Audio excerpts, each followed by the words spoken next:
برای این دوتا عکس قشنگمون به 2 رنگ مقوا نیاز داریم که بهتره یه رنگش سفید باشه. لازمه که یه دایره رو از مقوا جدا کنیم که برای عکس اول نباید کاملا جدا بشه.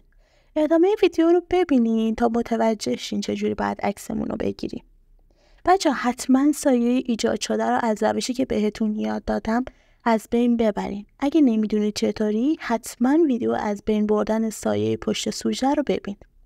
در نهایت عکسمون اینطوری میشه. اگه تا اینجا از ویدیو خوشتون اومده حتما لایکش کنین و تا آخر ویدیو همراه هم باشین. حالا برای عکس دوم دایره رو کاملا از مقوا جدا میکنیم. گردنبندمون رو از پشت به مقوا میچسبونیم و عکسمون رو ثبت میکنیم که اینجا لازمه کسی باشه که بهتون کمک کنه و مقوا رو ثابت براتون نگه داره، چون گردنبند تکون میخوره.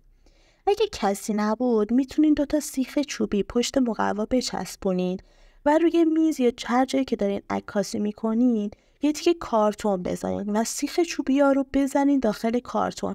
اینطوری ثابت وای میسه و میتونین عکستون رو بگیرین. برای این عکس هم حتما سایه‌اش رو از بین ببرین. بچه اگه از ویدیو خوشتون اومد کانال رو سابسکرایب کنین تا بتونین بقیه ویدیوها رو هم ببینین و ممنون که تا آخر ویدیو همراه هم بودین.